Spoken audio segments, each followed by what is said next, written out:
नमस्कार दोस्तों, मैं सोनू शर्मा। आज बात करूंगा आत्मविश्वास यानी कि विल पावर। हमेशा याद रखना कि युद्ध में सैनिक नहीं लड़ते और सैनिक जीतते भी नहीं है।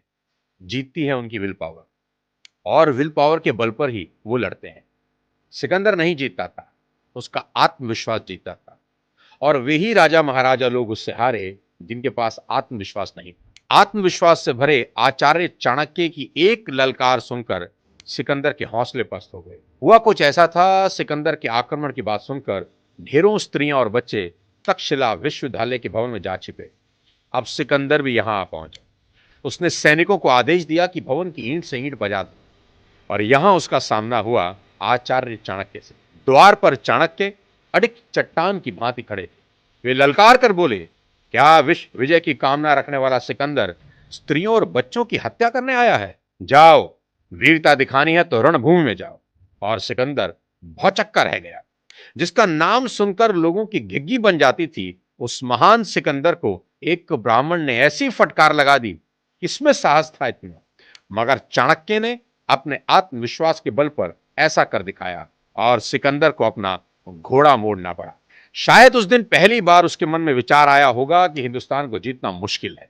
जीत कायरों पर हासिल होती है, आत्मविश्वास से भरे वीरों पर नहीं। असंभव को संभव बनाने वाले लोगों ने इतिहास रचे हैं। कोलंबस ने अमेरिका खोजा, रॉबर्ट पियरे ने उत्तरी ध्रुव की खोज की। आत्मविश्वास के बल पर ही पहली बार समुद्र तल में मैगलेन पहुंच गए। Abraham Lincoln, Washington, Mahatma Gandhi, बहुत से ऐसे नाम हैं जिन्होंने असंभव को संभव कर दिखाया और इतिहास में हमेशा के लिए अमर हो गए। ध्यान रहे, इन्होंने जो भी खोजें की, जो भी क्रांति की या जितने भी वैज्ञानिक शोध किए, ये सब उस जमाने की बातें हैं जब आज जैसी फैसिलिटी नहीं थी, इंफॉर्मेशन के प्रॉपर साधन नहीं थे, कोई टेक्नोलॉजी नहीं थी। यह भी याद रखने वाली बात है कि ये लोग धन से धनी नहीं थे, कोई पैसा वैसा इनके पास नहीं था, बल्कि ये लोग विल पावर के धनी थे। अंतरिक्ष या पाताल तो छोड़िए, लोगों को धरती का ही ठीक से नहीं पता था। दुनिया के लिए एक रहस्य थी दुनिया, जब तक कोपरनिकस ने सौर मंडल से हमारा परिचय नहीं कराया। इससे सिद्ध होता है कि आत्मविश्वास में प्रबल शक्ति है। जिस इंसान को खुद पर कंट्रोल नहीं, वह जीत भी कैसे सकता है। मैं हारूंगा, मैं हारूंगा, मैं हारूंगा, ऐसा कहने वाला इंसान क्या कभी जीत पाएगा? वह तो हारा ही पड़ा है। उसे बस खेल की औपचारिकता पूरी करनी है। साथियों, दुनिया में जिन भी लोगों ने सफलता को छुआ है, उन सबके सामने सबसे बड़ी चुनौती के रूप में उन्हीं के लोग खड़े थे, जो चीख चीख कर कह रहे थे, तुमसे ना हो पाएगा। जब कोलंबस ने बीड़ा उठाया, शुरू में लोगों ने पागल कहकर मजाक बनाया। अपने ही घर वाले मजाक बनाते रहे, पर वो आत्मविश्वास से भरा था। उसने अपने मन की सुनी और निकल पड़ा अपने अभियान पे। आज उसका नाम विश्व इतिहास में अमर है। एक बात तो तय है कि लोगों की परवाह करने वाले कहीं के भी नहीं रहते। एक बहुत पुरानी लेकिन एक शानदार कहानी यहां आपको सुनाता हूं। एक बार एक पिता पुत्र कहीं से घोड़ा खरीद कर ला रहे थे। लड़का छोटा था, यही कोई 12-13 साल का रहा होगा। गर्मी का समय था। दोनों बाप बेटे घोड़े की रास पकड़कर पैदल पैदल चले जा रहे थे। कुछ दूर चलने के बाद पिता ने सोचा कि लड़का थक जाएगा, उसे घोड़े पर बिठा देना चाहिए। उसने लड़के को घोड़े पर बिठा दिया। कुछ दूर जाकर उन्हें 2 यात्री दिखाई दिए। एक ने कहा, कैसा नालायक बच्चा है, बूढ़ा बाप पैदल चल रहा है और खुद घोड़े पर बैठा है। लड़का स्वाभिमानी था, उसे ये बात चुभ गई। वह फौरन घोड़े से उतर गया और बोला, पिताजी आप बैठिए।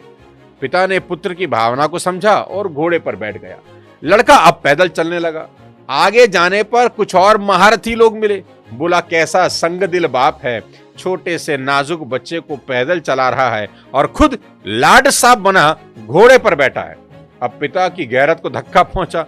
सोचा कि बात तो ठीक है। वह भी घोड़े से उतरकर पैदल चलने लगा और आगे चलने पर एक और टोली मिली। मजाक उड़ाते हुए बोली, कैसे मूर्ख लोग हैं, घोड़ा होते हुए भी पैदल चल रहे हैं। यह बात भी ठीक थी। पिता ने पुत्र से कहा, चल बेटा, दोनों ही घोड़े पर बैठ जाते हैं। अब कुछ दूर चलने पर किसी ने कहा, अरे इस घोड़े को मारने का इरादा है क्या?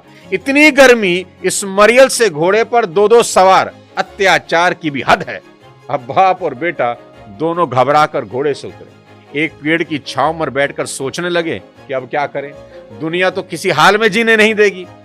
पिता समझदार था। सारी सिचुएशन पर गौर करने के बाद बेटे को समझाते हुए बोला, बेटा आज से एक बात गांठ बांध लो, हमेशा मन की आवाज सुनना, क्योंकि दुनिया की सुनोगे तो किसी भी मकाम पर पहुंचोगे नहीं। यहां जो बात एक की नजर में सही है, दूसरे की नजर में गलत हो जाती है। इसलिए सुनो सबकी, करो मन की। घोड़े पर हम दोनों बैठे, इससे घोड़े को ऐतराज नहीं मगर लोगों को ऐतराज है। चल घोड़े को पानी पिलाकर ताजा कर लें, हम दोनों इस पर बैठकर चले। और उन्होंने ऐसा ही किया। घोड़े पर बैठकर उसे सरपट दौड़ा दिया। ना दुनिया की तरफ देखा, ना उनकी कोई बात सुनी, बस अपनी मंजिल पर नजर रखी और 2 घंटे बाद अपने घर पर पहुंच गए। यही बात आज समझने वाली है। ये दुनिया किसी हाल में जीने नहीं देगी, इसलिए मन की सुनो और पूरे आत्मविश्वास के साथ चलो, आखिर में जीत आपकी ही हो। इसके लिए सबसे पहले उस शक्ति को जगाना होगा जो हमारे अंदर है पर सो चुकी है। इसके लिए भगवान पर विश्वास करें। यदि नास्तिक भी हैं तो भी उस शक्ति पर विश्वास करें जो सारे संसार, सारे ब्रह्मांड को चला रही है, जिसके हुक्म से हवाएं चल रही हैं, सूर्य उदय और अस्त होता दिखता है, जिसने बिना सहारे के आसमान को सबके सिर पर स्थिर किया हुआ है। इस बात को मान लें कि कोई सुप्रीम पावर है जिसने हमारे दिल में एक पावर स्टेशन बनाया हुआ है। बस कई लोगों ने उस स्टेशन का स्विच ऑफ कर रखा है।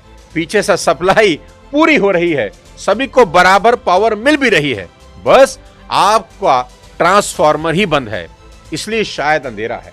और जिन्होंने अपने पावर स्टेशन का स्विच ऑन किया हुआ है, उनकी जिंदगी में रोशनी की कोई कमी नहीं है। पूरे इलाके में एक समान बिजली की सप्लाई हो रही है, कॉलोनी का हर घर रोशन है, मगर आपके घर में अगर अंधेरा है तो दोषी कौन है? बिजली विभाग नहीं, आपकी ही वायरिंग में फॉल्ट है, बस उसे ही ठीक करना है। अधिकतर लोग इसलिए दबी और कुचली जिंदगी जी रहे हैं क्योंकि वे अपॉर्चुनिटी को